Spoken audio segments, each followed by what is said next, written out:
ಎಲ್ರಿಗೂ ನಮಸ್ಕಾರ. ನಮ್ಮ ಅಡುಗೆ ಚಾನೆಲ್ಗೆ ಸ್ವಾಗತ. ಇವತ್ತಿನ ವಿಶೇಷ ರುಚಿಕರವಾಗಿರೋಂಥ ಸೈಡ್ ಡಿಶ್ ರೆಸಿಪಿ. ಇದು ಚಪಾತಿ, ಪಲಾವು, ಟೊಮೆಟೊ ಬಾತು, ಅನ್ನ ಸಾರು ಜೊತೆ ಕೂಡ ನಂಚ್ಕೊಂಡು ತಿನ್ಬೋದು.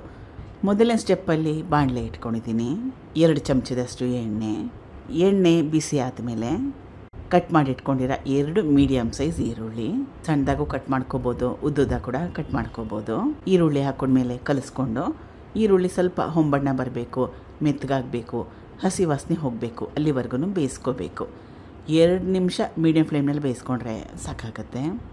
ಈಗ ಈರುಳ್ಳಿ ಬೆಂದಿದೆ. ಸುಮಾರು ಒಂದು 2 ನಿಮಿಷ ಆದಮೇಲೆ ಹೊಂಬಣ್ಣ ಬಂದಿದೆ, ಸ್ವಲ್ಪ ಬಣ್ಣ ಚೇಂಜ್ ಆಗಿದೆ, ಹಸಿ ವಾಸನೆ ಕೂಡ ಹೋಗಿದೆ. ಇಷ್ಟರ ಮಟ್ಟಿಗೆ ಬೇಯಿಸ್ಕೊಂಡ್ರೆ ಸಾಕಾಗತ್ತೆ.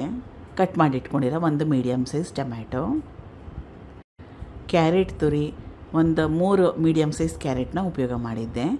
ಕ್ಯಾರೆಟ್ನ ಮೊದಲು ಚೆನ್ನಾಗಿ ತೊಳೆದು ಸಿಪ್ಪೆ ತೆಗೆದು ತುರಿದು ಉಪಯೋಗ ಮಾಡ್ತಾಯಿದ್ದೀನಿ. 1 ಹಿಡಿಯಷ್ಟು ಮೆಂತ್ಯ ಸೊಪ್ಪು ಹಾಕೊಳ್ಳೋದ್ರಿಂದ ಆರೋಗ್ಯಕ್ಕೂ ಒಳ್ಳೆಯದು, ಟೇಸ್ಟ್ ಕೂಡ ಚೆನ್ನಾಗಿರುತ್ತೆ, ಸುವಾಸನೆ ಕೂಡ ತುಂಬಾ ಚೆನ್ನಾಗಿ ಬರುತ್ತೆ, ಡಿಫ್ರೆಂಟಾಗಿ ಕೂಡ ಇರುತ್ತೆ. ಈಗ ಕ್ಯಾರೆಟ್ ತುರಿ, ಟೊಮೆಟೊ, ಸೊಪ್ಪು 3 ಚೆನ್ನಾಗಿ ಮೆತ್ತಗಾಗೋವರೆಗೂ ಬೇಯಿಸ್ಕೋಬೇಕು. ಬೇಗ ಬೆಂದೋಗುತ್ತೆ. ಮೀಡಿಯಮ್ ಫ್ಲೇಮ್ನಲ್ಲಿ 2 ರಿಂದ 3 ನಿಮಿಷ ಬೇಯಿಸ್ಕೊಂಡ್ರೆ ಸಾಕಾಗುತ್ತೆ. ಯಾಕಂದರೆ ನಾವು ಕ್ಯಾರೆಟ್ನ ತುರಿದು ಉಪಯೋಗ ಮಾಡ್ತಾಯಿದ್ದೀನಿ, ಅದಕ್ಕೋಸ್ಕರವಾಗಿ ಬೇಗ ಅಂದರೆ ಅಷ್ಟು ಕಡಿಮೆ ಸಮಯದಲ್ಲೇ ಬೆಂದೋಗುತ್ತೆ. ಇದು ಕಟ್ ಮಾಡಿ ಇಟ್ಕೊಂಡಿರೋ ಹಸಿರು ಮೆಣಸಿನ್ಕಾಯಿ ಆವಾಗಲೇ ಹಾಕೋಬೇಕಿತ್ತು, ಮರ್ತಿದ್ದೆ, ಅದಕ್ಕೋಸ್ಕರ ಹೀಗೆ ಹಾಕ್ಕೊಳ್ತಾ ಇದ್ದೀನಿ. 3 ರಿಂದ 4 ನಿಮಿಷ ಆದಮೇಲೆ ಸೊಪ್ಪು, ಕ್ಯಾರೆಟ್ ತುರಿ, ಟೊಮೆಟೊ ಎಲ್ಲ ಚೆನ್ನಾಗಿ ಬೆಂದಿದೆ, ಮೆತ್ತಗಾಗಿದೆ. ಗ್ಯಾಸ್ ಸ್ಟವ್ನ ಆಫ್ ಮಾಡಿಕೊಂಡು ತಣ್ಣಗಾಗಕ್ಕೆ ಬಿಡಬೇಕು. ಇದಕ್ಕೆ ಮೊಸರನ್ನ ಸೇರಿಸ್ಕೊಳ್ತಾ ಇದ್ದೀನಿ. ಅದಕ್ಕೋಸ್ಕರವಾಗಿ ಯಾರೂ ಮೊಸರು ತಿನ್ನಲ್ಲ, ಅವರು ಇದೇ ರೀತಿಯಾಗಿ ಪಲ್ಯ ಥರ ತಿನ್ಬೋದು. ಇದೇ ರೀತಿಯಾಗಿ ಉಪಯೋಗ ಮಾಡೋಂಗಿದ್ರೆ ರುಚಿಗೆ ತಕ್ಕಷ್ಟು ಉಪ್ಪನ್ನ ಸೇರಿಸ್ಕೋಬೇಕಾಗತ್ತೆ. ನಾನು ಇನ್ನೂ ಉಪ್ಪನ್ನ ಹಾಕಿಲ್ಲ, ಆಮೇಲೆ ಹಾಕ್ತಾಯಿದ್ದೀನಿ. ಅದಕ್ಕೋಸ್ಕರವಾಗಿ ಇದೆಲ್ಲ ತಣ್ಣಗಾಗಿದೆ. ಸುಮಾರು ಒಂದು 250 ml ಅಷ್ಟು, 1/4 ಲೀಟ್ರಷ್ಟು ಮೊಸರು. ಹುಳಿ ಬಂದಿಲ್ಲ ಅಂದ್ರೂ ಪರವಾಗಿಲ್ಲ, ಸಿಹಿ ಮೊಸರನ್ನ ಉಪಯೋಗ ಮಾಡಿದ್ರೆ ಚೆನ್ನಾಗಿರುತ್ತೆ.